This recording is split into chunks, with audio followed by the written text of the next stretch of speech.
The LG G7 Plus ThinQ. Awkward naming aside, it's one hell of a phone with beefy flagship-grade specs, a wide-angle camera, and an audio setup that any audiophile would die for.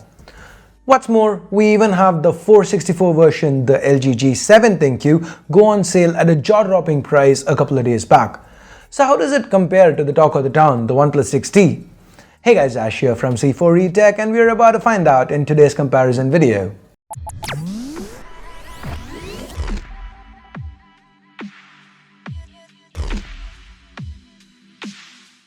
If you do end up liking this video, please don't forget to turn on notifications by clicking that bell icon.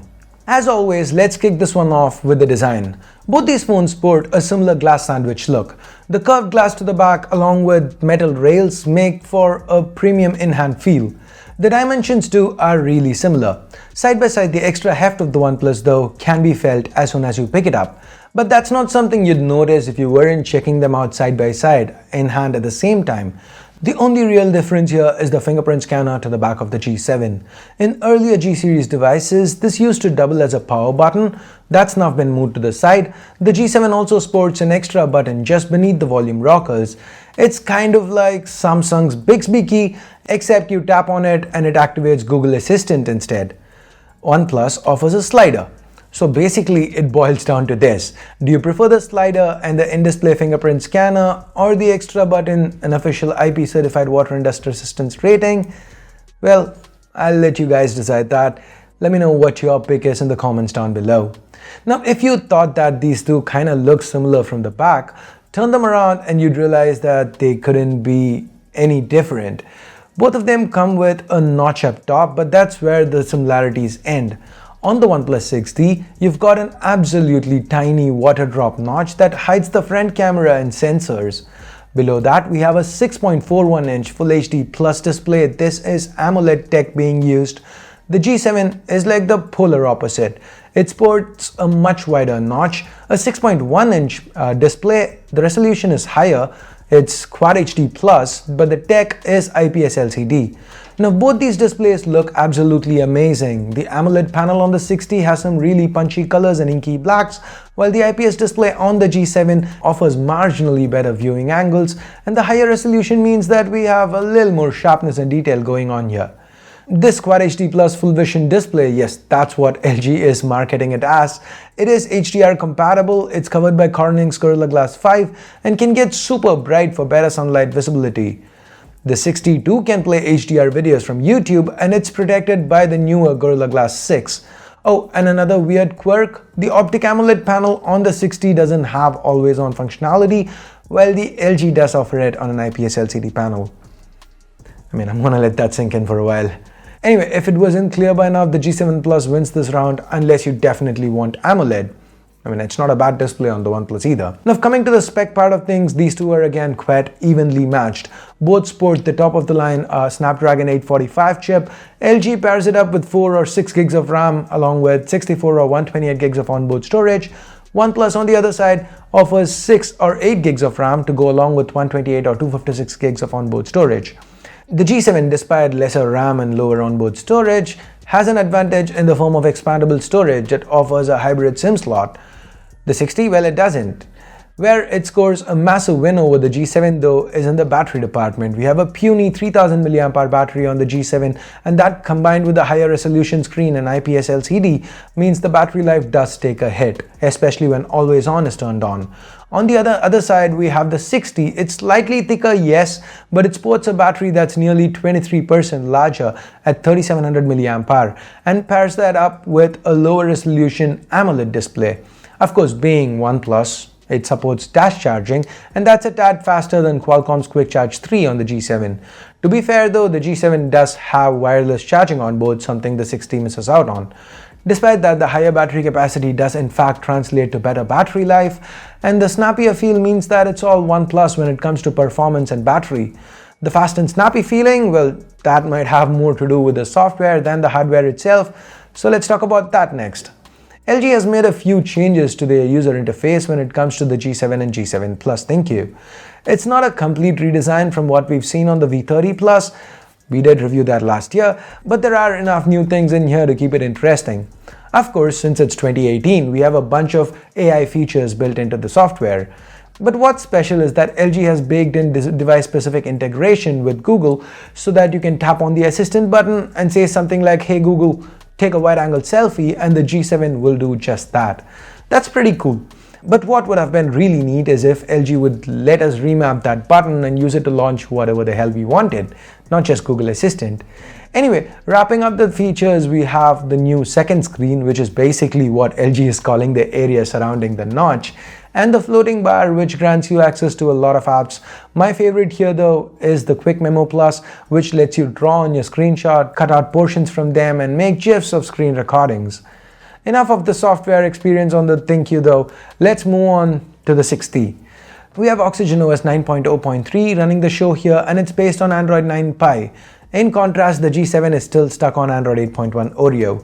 And while LG has stuffed in a ton of features, OnePlus has gone the other route, keeping it simple and close to stock Android. Of course, you do have a few OnePlus specific functions like quick launch, a shortcut bar that makes use of the in-display fingerprint scanner, and a gesture navigation system that really works quite well. Personally, I do like Oxygen OS. It feels really smooth and responsive, and lately OnePlus has pretty much been on point when it comes to Android updates and security patches. With that being said, the software on both phones is stable, so I'm gonna leave this down to personal preference again. Like I've made it clear, my personal preference here would be Oxygen OS. Anyway, before we jump to cameras, let's take a moment to talk about sundries. The 6T, like I said, sports an alert slider that lets you quickly swap between different user profiles, but it does lose out on the headphone jack. A big miss in my opinion. LG on the other hand has a quad DAC for high fidelity audio output, making it one of the best audio listening experiences via, yes, a headphone jack. The audio via the single speaker was louder and richer on the G7 too, thanks to that boombox speaker. Now coming to biometrics, the 6T sports an in-display fingerprint scanner, which not only looks cool but works well too. The G7 sports a regular rear-mounted fingerprint sensor that might be a tad faster though. Both these phones also have face unlock and have some sort of protection to brave the elements.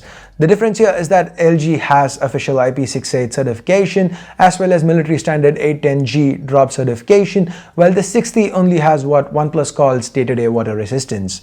Overall, I'm gonna give LG this one.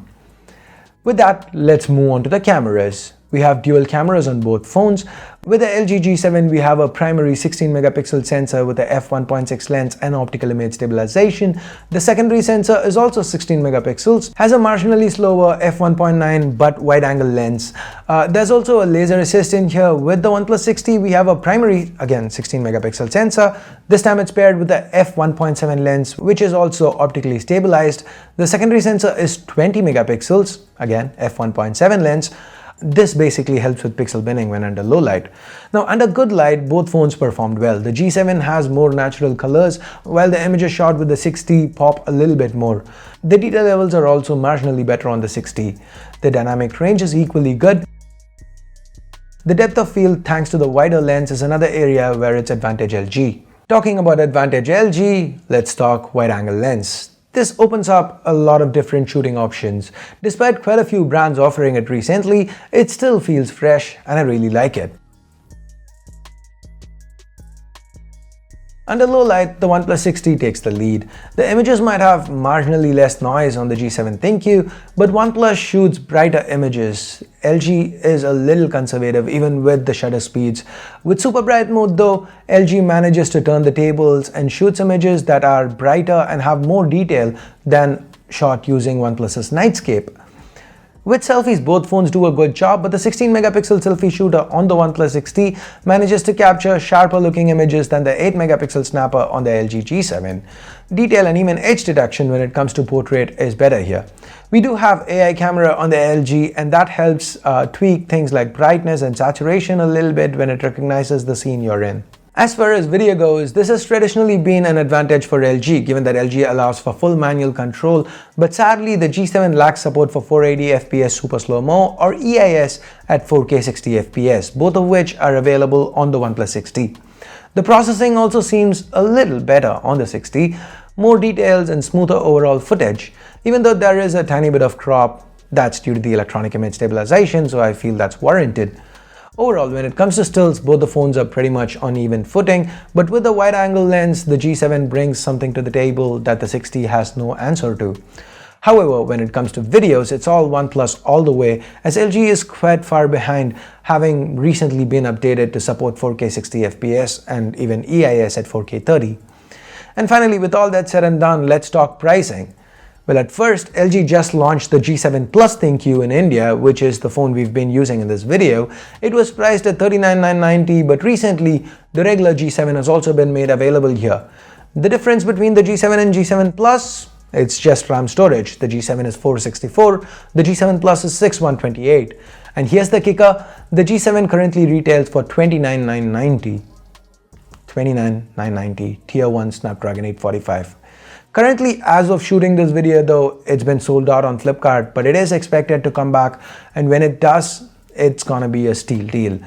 Yes, the OnePlus 60 has a few advantages compared to the regular G7, like extra storage and RAM, AMOLED and in-display fingerprint scanner, and a smaller notch, but honestly, I don't feel that's worth 8,000 extra rupees, given that you are losing out on the resolution of the display, the amazing audio that LG brings with it, official IP rating, and micro SD. So I mean, if it's personally me, I'd go for the G7, and if it means anything to you, LG also happens to be a so-called Tier 1 brand. Not that it makes a lot of difference to me personally.